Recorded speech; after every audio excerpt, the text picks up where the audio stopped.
আসসালামু আলাইকুম। প্রিয় দর্শক, দুটো আজকেই ঘটেছে।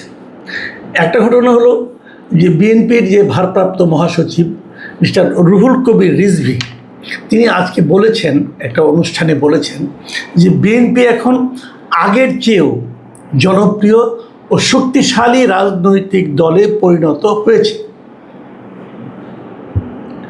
এটা একটা স্টেটমেন্ট, এবং এটা কেন হয়েছে, কিভাবে হয়েছে, তারও নিয়ে একটা ব্যাখ্যা দিয়েছেন। আরেকটা ঘটনা হলো, আজকে দেখলাম যে তথ্য অধিদপ্তরে, সরকারি তথ্য মন্ত্রণালয়ের, সেখানে একটা বইয়ের বড় উন্মোচন করা হয়েছে। বইটার নাম হলো I have a plan, Tarique Rahman. মানে তারেক রহমানের আই হ্যাভ এ প্ল্যান, এই কথাটার উপর ভিত্তি করেই একটা বই হয়েছে, এবং সেই বইটার মোড়ক আজকে উন্মোচন করা হয়েছে। এবং সেই মোড়ক উন্মোচন অনুষ্ঠান, বইটা উন্মোচন করেছেন, বইটা নিয়ে দেখলাম সামনে দাঁড়িয়ে আছেন নতুন সদ্য নিয়োগপ্রাপ্ত তথ্যমন্ত্রী আন্দালিব রহমান পার্থ, তথ্য বিষয়ক উপদেষ্টা যিনি আছেন ডক্টর জাহিদুর রহমান, তথ্য মন্ত্রণালয়ের যিনি প্রতিমন্ত্রী আছেন তিনি, এবং তথ্য অধিদপ্তরে যিনি আপনার যে আছেন দায়িত্ব প্রধান তথ্য কর্মকর্তা যিনি আছেন আবদুল আহমেদ, তারা ছিলেন। আর একজন ভদ্রমহিলাকে দেখলাম, ওনাকে আমি চিনতে পারলাম না। এটা নিয়ে মোটামুটি বেশ কয়েকটা ভিডিও দেখলাম, ভিডিও নিউজ দেখলাম। আমি এই দুটো বিষয় নিয়ে একটু কথা বলতে চাই এই কারণে যে প্রথম যে কথাটা, যে বিএনপি এখন আগের চেয়েও জনপ্রিয় এবং শক্তিশালী দল হয়েছে, এই কথাটার একটা পার্ট ঠিক আছে, হয়তোবা তাও শিওর না আমি, সেটা হলো শক্তিশালী রাজনৈতিক দলে পরিণত হয়েছে, এইটুক ঠিক আছে। কারণ এখন বিএনপির সঙ্গে সরকার যুক্ত হয়েছে, এখন বিএনপির সঙ্গে আইন শৃঙ্খলা রক্ষাকারী বাহিনী মানে পুলিশ যুক্ত হয়েছে, বিভিন্ন বাহিনী বিএনপির সঙ্গে আছে। অতএব তো বিএনপি শক্তিশালী হবে, এটা স্বাভাবিক।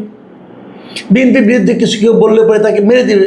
ওই দেখলাম এক বিএনপির এক সাবেক নেতা নাকি এক জায়গায় বলেছেন যে তোমরা লিখতে থাকো, আমরা তোমাকে পিটাবো, তোমরা লিখতে থাকো, আমরা পেটেতে থাকবো।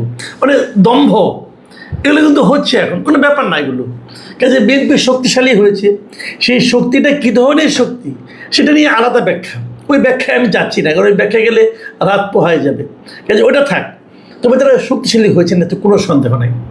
কিন্তু জনপ্রিয় কি হয়েছেন, এটা হলো বেসিক কথা। দেখেন, জনপ্রিয় হতে হলে কি লাগে? বাগাড়ম্বর দিয়ে জনপ্রিয় হওয়া যায় না, কথার ফুলঝুরি ছিটিয়ে জনপ্রিয় হওয়া যায় না। জনপ্রিয় হতে বলে জনপ্রিয়তে দুটো শব্দ, একটা জন আর একটা প্রিয়। মানে জনতা একটা অংশ, আর জনতার কাছে প্রিয় আরেকটা অংশ। তো জনতা কি আপনাকে ভালোবাসে দলকে এখন আগের মতো? কতটাই ভালোবাসে?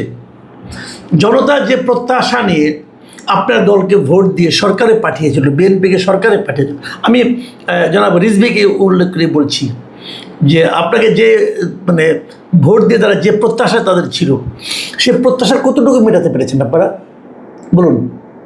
আপনাদের এক মন্ত্রী বলেন যে আগামী 2 বছর জ্বালানি তেল ঠিকঠাক মতো দিতে পারবো না। জনগণের সবচেয়ে চাহিদা এই মুহূর্তে জ্বালানি এবং বিদ্যুৎ। তো সেই চাহিদার ব্যাপারে আপনাদের একজন মন্ত্রী বলতেছেন যে আগামী 2 বছর ঠিক মতো আমরা জ্বালানি দিতে পারবো না বলেছেন।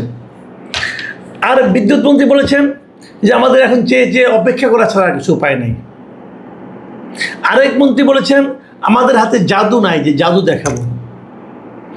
আপনাদের কি মনে হয় এই 3টা বাক্য আপনাদের মন্ত্রীদের কাছ থেকে শোনার জন্য তারা আপনাকে ভোট দিয়েছিল? তারা কি এমন লোককে ভোট দিয়েছিল যে বলবে যে আগামীতে প্রত্যেকটা জিনিসের দাম বাড়বে?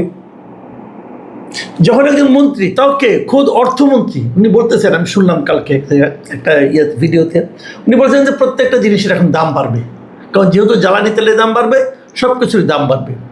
আপনি ভাবেন, আমাদের অসাধু ব্যবসায়ীরা, সিন্ডিকেট ব্যবসায়ীরা দাম বাড়ানোর জন্য, জিনিসপত্রের দাম বাড়ানোর জন্য, কৃত্রিম সংকট তৈরি করার জন্য সব সময় কিন্তু এক পায়ে খাড়া। তারা একটা অজুহাত পেলেই দাম বাড়িয়ে দিতে চায়। সেই সময় যদি খোদ অর্থমন্ত্রী বলেন যে আগামীতে সব কিছুরই দাম বাড়বে, তো তারা একটা সুযোগ পেয়ে যাবে না?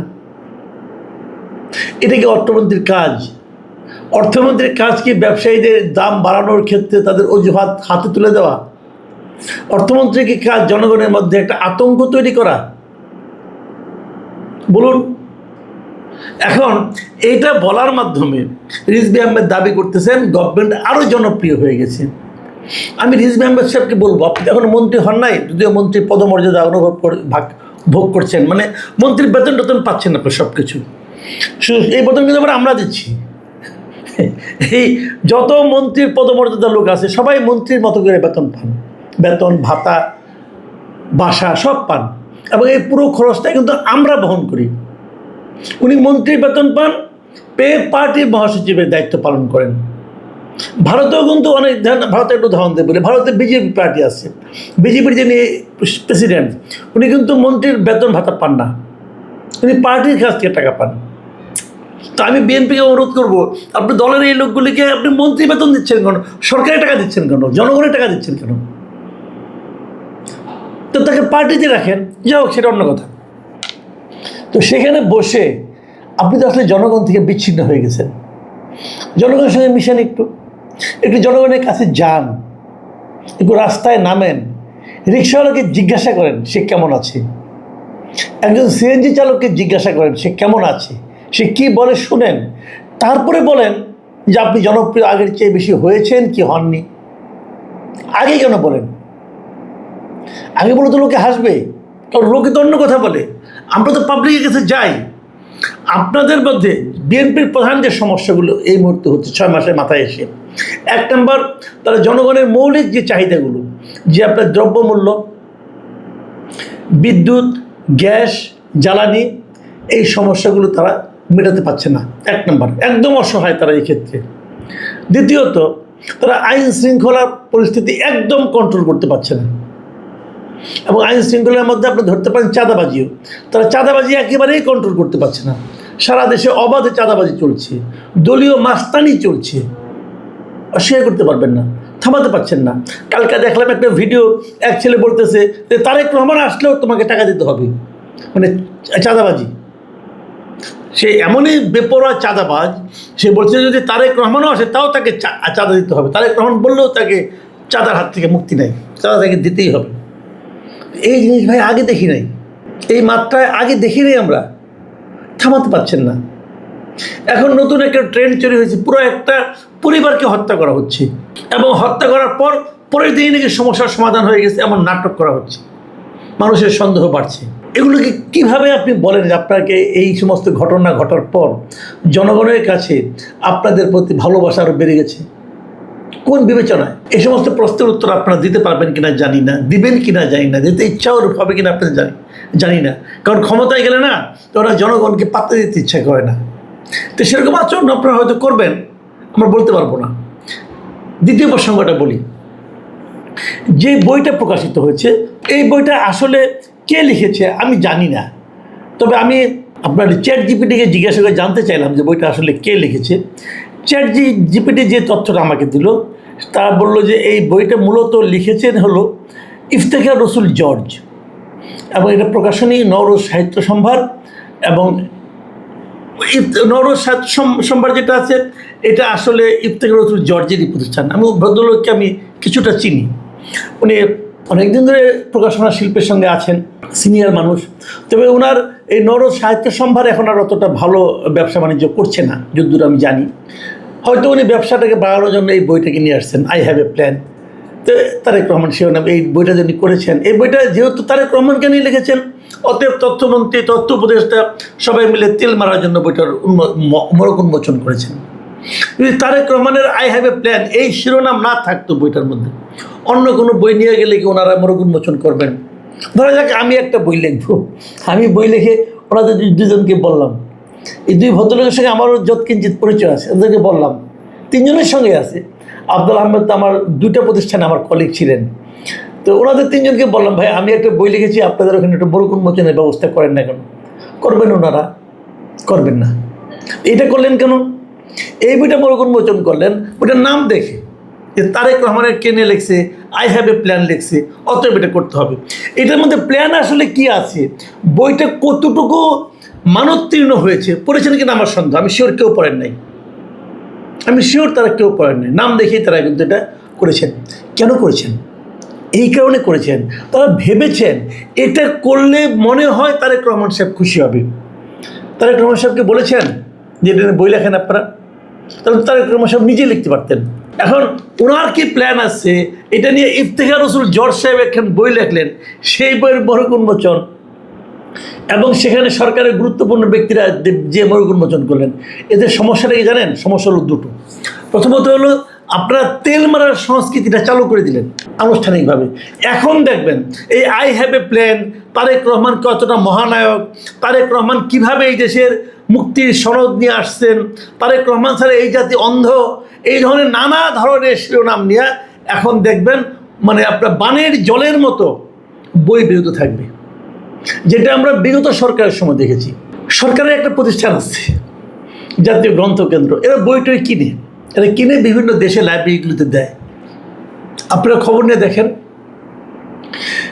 শেখ হাসিনার 15 বছরের শাসন আমলে 80% বই তারা কিনেছে যারা, সব হলো হয় বঙ্গবন্ধু অথবা শেখ মুজিব অথবা ওনার স্ত্রী ফজিলাতুন্নেসা অথবা ওনার সন্তান শেখ কামাল, সুলতানা কামাল অথবা শেখ রাসেল।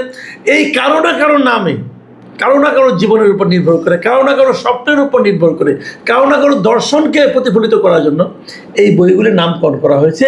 এবং এমন অনেক বই আপনারা পাবেন যে বইগুলির মধ্যে বিষয়বস্তু একই, খুবই কাঁচা হাতের আনাড়ি হাতের লেখা।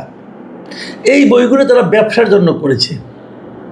যেহেতু বঙ্গবন্ধুর নাম আছে, কিনতে বাধ্য, না কিনলে আবার কি হয় কে জানে। এখানেও তাই হবে। এই যে বইটা কিনেছে, ওই যে আই হ্যাভ এ প্ল্যান, আপনি নিশ্চিত থাকেন এই বইটা এই বছরে জাতীয় গ্রন্থ কেন্দ্র সবচেয়ে বেশি সংখ্যক কিনবে। জর্জ সাহেবের ব্যবসা বুদ্ধি খারাপ না, মানে সবচেয়ে বেশি সংখ্যক এই বইটা বিক্রি হবে এবার। কারণ যদি জাতীয় গ্রন্থ কেন্দ্র লোক এই বইটা না কিনে তাহলে তার চাকরি থাকবে না, বলবে তারেক রহমানের বই কিনে নাই। এই হলো বাণিজ্য। এবং তারপরে শুরু হবে বানের জলের মতো এই ধরনের বই লেখার প্রতিযোগিতা। এইগুলো একজন মানুষকে, একজন ভদ্রলোককে স্বৈরাচারী করে তোলে। এই সমস্ত ঘটনা একজন ভদ্রলোককে সারা দেশে বদনামের ভাগিদার করে দেয়। তো আমরা ওই লাইনে যাচ্ছি।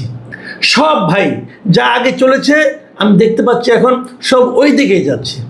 আমি নিজেই নিজেকে বলছে আমি খুব জনপ্রিয়, নিজেই নিজেকে বলছে আমি খুব শক্তিশালী, নিজেই নিজেকে বলছে যে আমাকে তোমরা স্তুতি করো। এই জিনিসটা আমরা চাই নাই। এই জিনিস চাই নাই বলেই তো 25 আগস্টে আন্দোলন হয়েছিল এবং একটা সরকারের পতন হয়েছিল। এটা চাই নাই বলেই সেটাকে আবার দেখতে হচ্ছে। এটা হলো আমাদের সবচেয়ে বড় দুর্ভাগ্য। আল্লাহ হাফেজ।